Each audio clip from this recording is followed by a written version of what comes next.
On est ici sur la place de Nouzon, qui a été établie sur un ancien marais. À Nouzon, on n'aime pas voir les ruisseaux. Il y a, sous la place, il y a la goutelle qui passe. Et où on va aller, ben, on ne voit toujours pas le ruisseau avant pas loin d'1 kilomètre. Une photo de la mairie, c'est le jour de, enfin, au moment de l'inauguration en 1921. C'est déjà la deuxième version, parce qu'elle a été détruite en 14. On l'a reconstruite, vous avez la photo là. Elle a été redétruite en 40. Et il y avait les écoles de chaque côté, école de garçons d'un côté et de filles de l'autre, qui n'ont pas été remontées. Alors maintenant, on a une salle des fêtes et un local à louer.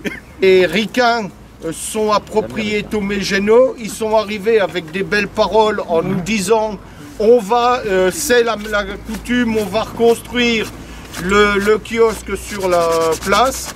Et puis au bout de 3 ans, ils se sont cassés avec la caisse et on a sur l'école qui a été construite sur une ancienne usine, l'usine Granderie.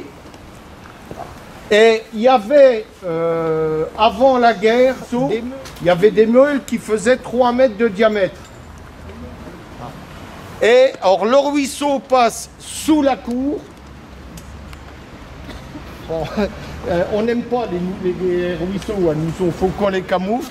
Et dans les années 80, un matin, quand les gosses sont arrivés pour aller à l'école, il y avait 1,50 m de flotte dans la cour, parce que la voûte s'était bouchée entre ici et la Meuse. Des étangs qui approvisionnaient l'usine en dessous. Il y a 3 étangs l'un derrière l'autre, qui vont jusqu'à la rue du Moulin. Je vous montrerai quand on va être au-dessus où arrivait le haut du 3e étang. Et ça servait de réserve d'eau pour l'usine qui était en dessous, l'usine Granderie. Un fossé qui descendait, bon, au fond où il y a la jungle maintenant, il y avait une maison c'était un ancien moulin qui a servi de moulin à farine et de moulin à thon. Et il était alimenté par un fossé qui descendait là, qui reprenait l'eau de la brasserie qui était en face. Je vais vous expliquer comment ça marchait. Il y avait une retenue d'eau qui alimentait la brasserie, qui se déversait. Une fois qu'elle avait alimenté la brasserie, elle repartait et elle alimentait le moulin en dessous. C'est pour ça que j'ai intitulé la balade le développement durable était déjà d'actualité. Parce qu'une goutte d'eau servait 6 ou 7 fois avant d'arriver à la rivière. Une fonderie, la fonderie Gérard et Calto, qui a fermé en 81, je crois.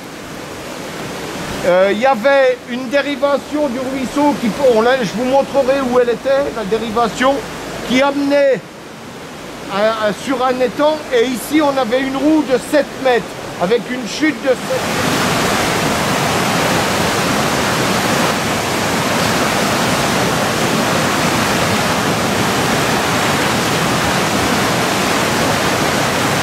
Un arbre mort là, avec plein de trous dedans. Alors c'est un arbre qui a sûrement été utilisé par des hulottes. Et derrière, il y a eu tout un tas d'autres oiseaux qui sont venus s'y jeter, s'en servir.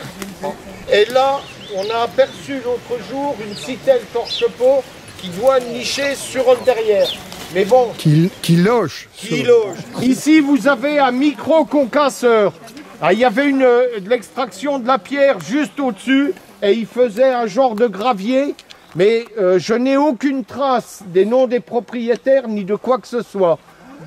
Et vous êtes sur le site de l'étang Chénaud, qui était le dernier étang de réserve tampon pour toute l'industrie de Nouzon, enfin de devant Nouzon. Et tout ce qu'on avait autour, depuis la route jusque par ici, c'était des pâtures. Il n'y avait pas un seul arbre, tout était pâturé et on va emprunter le chemin des vaches que les vaches de Méliès-Fontaine empruntaient pour descendre dans ces pâtures. Bon, vous êtes ici dans l'église de Méliès. Les vitraux ont été réalisés par Hubert Pouget. Je pense que c'est dans les années 80, j'ai plus la date précise. Mais c'est un artiste local. Le bâtiment a une particularité, c'est que dans le même bâtiment, on retrouve l'église, la mairie à côté et l'avoir avec l'abreuvoir en dessous. Est-ce qu'il y a quelqu'un qui peut faire un effort? Ah, répète pas deux fois hein. Non, ça passe bien.